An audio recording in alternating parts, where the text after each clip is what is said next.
Olá, senhores graduandos em Engenharia Elétrica, bem-vindos de volta à nossa segunda aula, né, na sequência da disciplina de Mecânica dos Sólidos.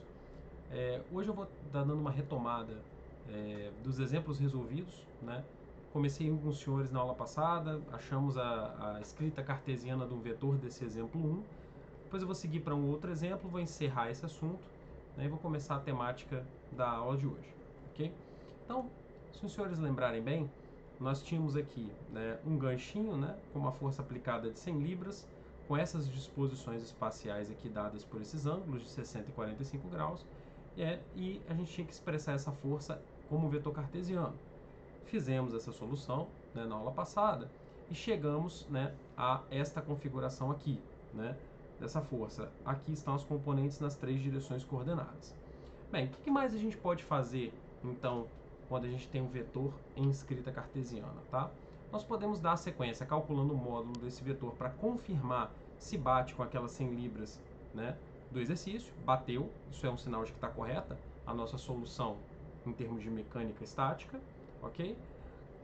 Dividimos, né, esse vetor cartesiano anterior aqui, né, essa força F em negrito, pelo seu módulo para achar a escrita do vetor unitário na direção da força F, que está aqui. E uma vez escrito o vetor unitário, né, nós sabemos conceitualmente que as componentes do vetor unitário elas coincidem com os cossenos diretores em cada direção.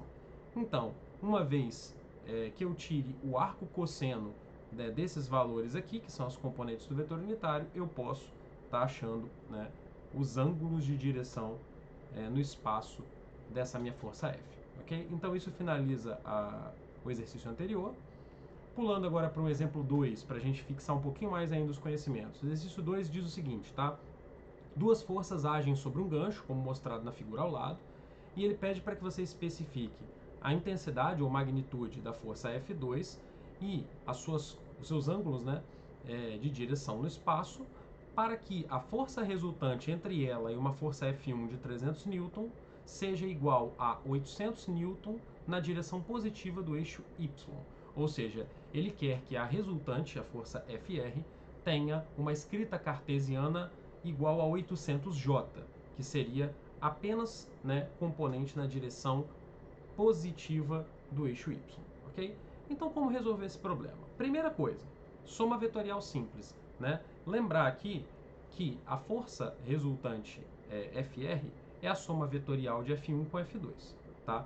Então, eu tenho F1, com os ângulos que ele me deu, eu tenho como determinar F1 plenamente. Já tenho o Fr, que seria 800J, como a gente já raciocinou juntos. E se eu tiver esse cara e esse cara, eu simplesmente entro aqui e eu tenho uma equaçãozinha de 3 incógnitas, 3 equações, e eu resolvo. Ok? Eu tenho um sisteminha. Então vamos lá. Tá? Primeiro, eu pego aqui, né, um conceito emprestado que nós vimos na aula passada, em que a força, né, F1 pode ser escrita como sendo o módulo vezes o vetor unitário. Então eu vou voltar aqui para vocês verem, para ficar bem claro. Ó, um vetor A em negrito, né, pode ser escrito como um módulo desse vetor vezes o vetor unitário o A nessa direção. Na hora que você abre essa conta, como o vetor unitário possui como componentes os cossenos diretores, né, eu posso escrever o vetor A com cada componente nessa estrutura, um módulo vezes o cosseno de cada ângulo coordenado. Então é isso que eu vou estar fazendo lá no nosso exercício 2 de volta. Ó, eu vou estar escrevendo aqui o módulo de F1 vezes o cosseno de cada ângulo diretor. Como eu tenho os ângulos diretores que foram dados no exercício, ou seja, ele me deu, né, todos os ângulos no exercício em relação a F1, então ó, F1 em relação a X, 45, F1 em relação a Y, 60, e F1 em relação a Z, 120, eu consigo entrar com isso aqui na equação e escrever a força F1 como vetor cartesiano. Então tá aqui, ó, 212.1i, 150j menos 150k. Bem, de posse de F1 e de posse que a resultante, como nós já raciocinamos anteriormente, tem que ser 800j, né, dado do enunciado, eu simplesmente imponho a soma algébrica, né, a soma vetorial, força resultante é igual a F1 mais F2, entro num sisteminha E aí é o seguinte, quando eu chego nessa última linha do sisteminha aqui, é simples. É só eu fazer uma comparação entre os dois lados da equação. Veja, o lado de cá da equação, o lado esquerdo, ele não tem j. Aliás, perdão, ele não tem i, ok? Se ele não tem i, eu tenho que igualar isso aqui, que está multiplicando i do lado direito da equação, a zero. Igualando isso a zero, eu tenho como achar f2x. Bem, aqui tem j, aqui tem j, então eu igualo esse 150 mais f2y a 800, acho f2y. E a mesma coisa com k. Não tem k do lado de cá, componente k aqui é zero, faço, né, uma igualdade e acho quem é f2y. Então, essas são as três equações, né, três sentenças de igualdade, acho as três componentes. Uma vez de posse das três componentes de f2, eu calculo o módulo, né, como os senhores já sabem fazer, estão carecas de saber. Esse módulo deu 700 N, ok? E, tendo as componentes e tendo o módulo, o cosseno diretor em cada direção ele está morto. E aí é só tirar o arco cosseno de cada ângulo para você localizar, né, espacialmente a nossa força F2 no espaço, ok? Então, com isso a gente encerra o conteúdo da aula passada, só para a gente dar uma garantir o entendimento de vocês, né, com mais um exemplo resolvido, né? E logo logo eu elaboro uma listinha para a gente poder treinar isso aqui melhor, tá?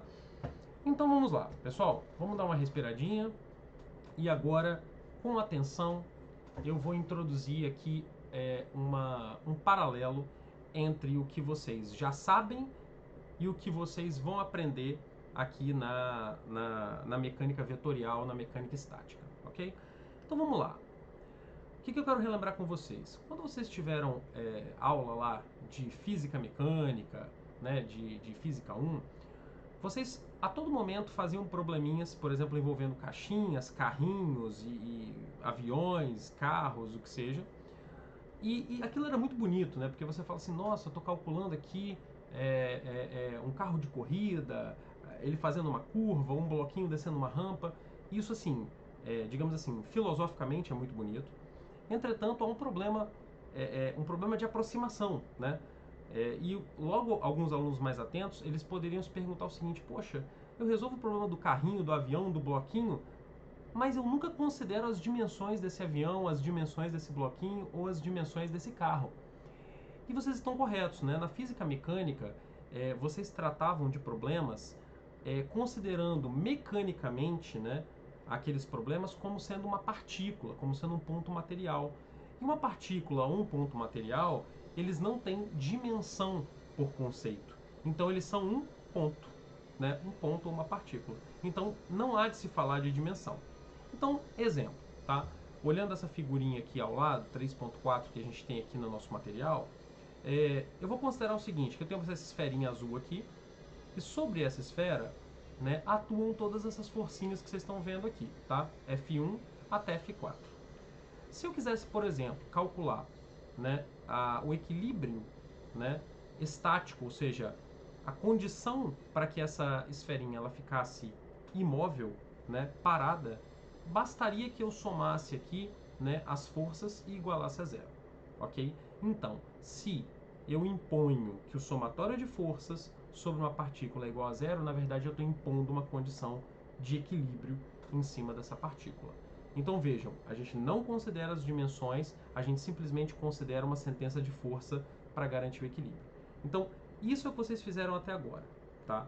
Qual é o grande contraponto, qual é a grande novidade que vocês vão ver na matéria de mecânica estática? A grande novidade, pessoal, é o seguinte, que aqui nessa disciplina, as dimensões dos corpos importam. Então, o que acontece? Nós vamos estar tratando a todo tempo na nossa disciplina, né, de mecânica estática com os chamados corpos extensos. E ao contrário das partículas, tá? Os corpos extensos, eles não podem ser tratados em termos de equilíbrio apenas com uma sentença de força. Por quê? Porque um corpo extenso ele pode tanto sofrer, né, uma translação, né, transladar, que é isso aqui, quanto ele pode rotacionar. Então o que acontece? É só você parar para pensar, por exemplo, numa gangorra. A gangorra, se ela estiver toda bem fixada ali, ela vai estar rotacionando, por exemplo, em torno do seu ponto de equilíbrio, né? Em torno daquele daquele rolete ali que tem no meio para equilibrar as pranchas. Então o que acontece? Há de se considerar na mecânica estática um modelo mecânico chamado de corpo extenso. Então, só para a gente fazer um contraponto com o modelo de partícula ou o modelo de ponto material que vocês viram na física mecânica, aqui a sua parte conceitual ela vai ser expandida. Então aqui você vai ter realmente, né, um modelo mais realístico, né, para fazer um tratamento mecânico, né, sobre automóveis, aeronaves, objetos, guindastes, seja lá o que for que você queira analisar a nível de engenharia, ok? Então, dada essa introdução, relembrar, né, quais eram os tipos de probleminhas que vocês resolviam lá na Física 1. Então você tinha, por exemplo, aqui, olha, um peso pendurado aqui por duas cordas, preso nesses pinos B e C aqui, e uma argola A ligando essas cordas todas. Olha, apesar de ser um problema, né, esteticamente bonito, em que você tem ganchos e cordas e tal, você se resumia lá na Física 1 a garantir uma análise de equilíbrio apenas dessa argola, apenas desse ponto A. E você considerava essa argola como um ponto, como uma partícula, e fazia o somatório de forças em cima dela, somatório de forças no ponto A. Aqui é a mesma coisa, né? Você tem uma viga presa nas extremidades por uma corda com dois ganchos e um gancho central onde tem o suporte do peso engastado aqui na parte superior. O que você fazia? Só garantia o equilíbrio estático aqui do ponto B. Então, apesar do problema ser um problema geometricamente um pouco mais complexo, a sua análise era só num ponto, tá? E é isso aí que a gente vai tentar expandir aqui na disciplina de mecânica estática, né? Aqui um terceiro exemplo, né? Você tem uns semáforos pendurados aqui nos postes e a mesma coisa, né? A depender da conveniência, o que você quisesse encontrar como incógnita no problema, você fazia análises em pontos específicos e estratégicos para poder encontrar as suas variáveis de interesse, tá?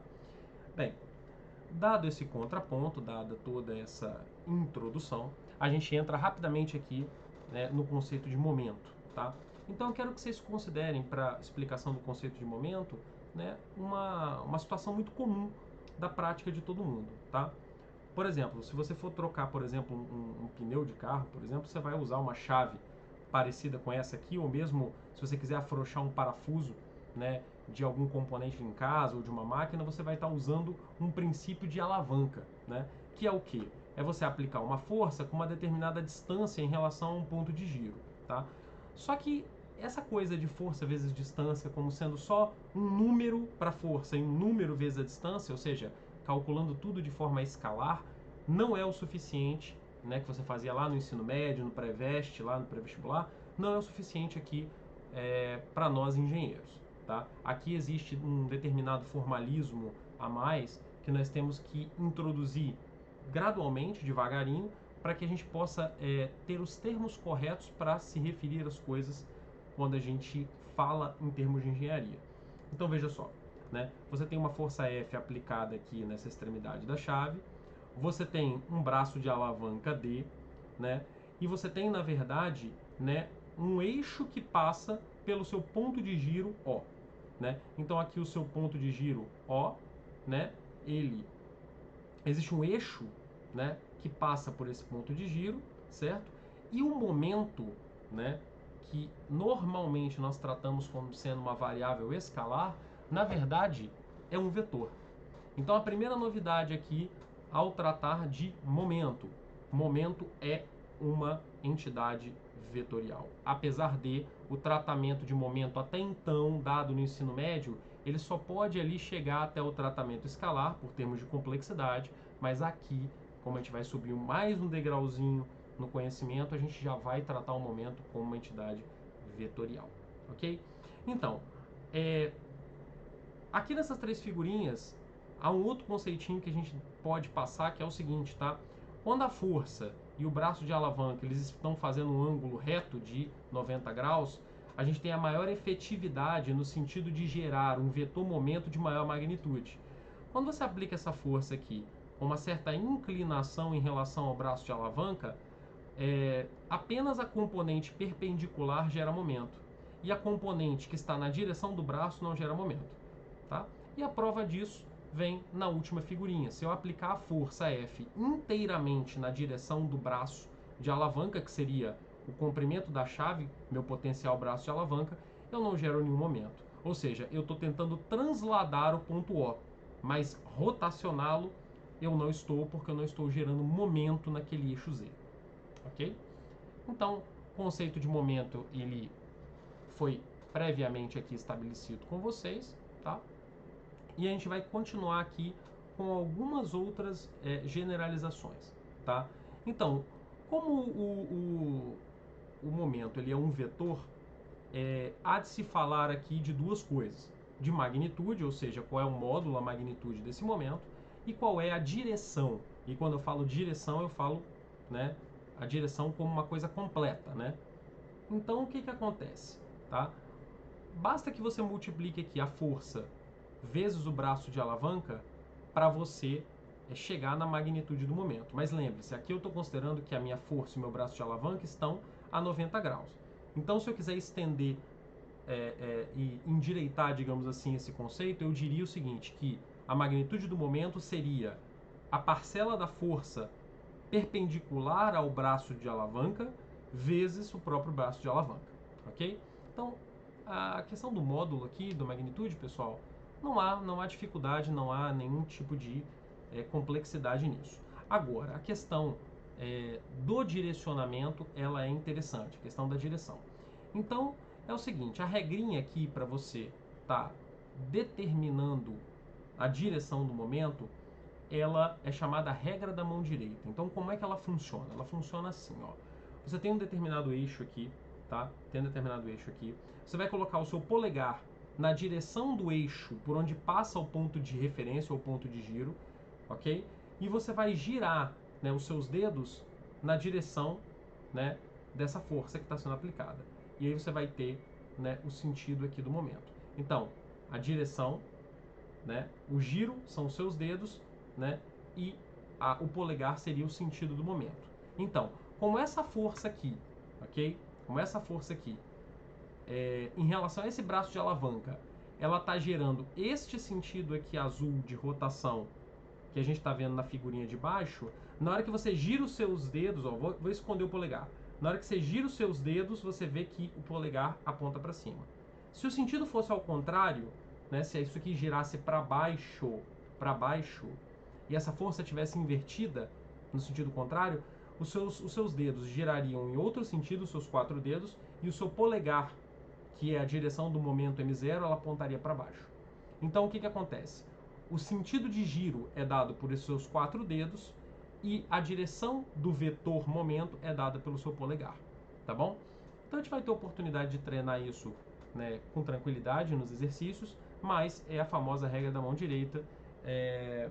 Acredito, não conferi a grade de vocês, mas acredito que vocês não tenham talvez tido ainda a disciplina de eletromagnetismo, mas na disciplina de eletromagnetismo, eventualmente, vocês vão utilizar muito a regra da mão direita para outras coisas, tá? Mas a regra da mão direita é utilizada para N coisas aí em nível de engenharia. Bem, então aqui está as definições de magnitude, né, e de direção, já falamos, tá? Momento resultante de um sistema de forças, isso é bem bacaninha também, tá? Então pensem o seguinte, ó. Pensem que eu tenho um sistema agora cartesiano 2D para facilitar um pouquinho a nossa vida, tá? E eu tenho 3 forças atuando nesse sistema, F1, F2, F3, cada uma com um braço de alavanca perpendicular, D1, D2 e D3, respectivamente, em relação a um ponto de giro O, que está localizado por coincidência na origem do sistema cartesiano, ok? Então, como que eu faço aqui para poder determinar um sistema, né, um momento resultante desse sistema de forças? Basta então que eu analise o seguinte, tá? Quando eu vou fazer o somatório de momentos, esse somatório de momentos é o somatório da magnitude de cada momento, que é a parte perpendicular ao braço de alavanca vezes Dzinho, que é o próprio braço de alavanca. O segredo aqui, pessoal, para a gente não errar, é a gente determinar, tá? Determinar, você pode chutar um sentido para os seus momentos. Então, ó, aqui eu estou considerando que o anti-horário é positivo.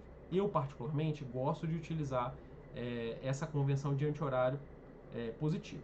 Então, o que acontece? Ó, se você perceber F1 vezes essa distância d1 está girando, né, o ponto O, né? Se você imaginar o ponto O aqui, um eixo passando, saindo da tela, girando ele no sentido anti-horário. Então, o momento gerado pela força F1 é positivo. Ele entra na conta aqui, ó, F1D1, positivo. Né? O momento gerado por F2, né, tem uma tendência horária, então ele é negativo, segundo a minha convenção de anti-horário positivo. E, sucessivamente, F3 também gera um momento anti-horário, portanto positivo. E aí você conseguiria, com isso, calcular a força resultante de um sistema de forças em relação a um ponto de referência ou um ponto de giro. Ok? Simples como assim. Tá? Bem, seguindo um pouquinho mais, tá? Agora relembrando, termos de revisão da Física 1, porque vocês já sabem isso da Física 1, já aprenderam a formulação de produto vetorial na Física 1. Então, para não dizer que vocês nunca viram a regra da mão direita, né, vocês já viram a regra da mão direita no cálculo de produto vetorial, lá na física mecânica, com certeza, e vão ver de volta em eletromagnetismo, como eu disse para vocês, tá? E a definição de um produto vetorial entre vetores A e B é um terceiro vetor C perpendicular ao plano formado pelos dois anteriores. Então, eu vou repetir, tá? A definição, tá, de um produto vetorial, primeiramente, é um vetor. Então, o produto vetorial C da operação produto vetorial A com B, ele é um vetor, e esse vetor é perpendicular ao plano formado pelos vetores A e B.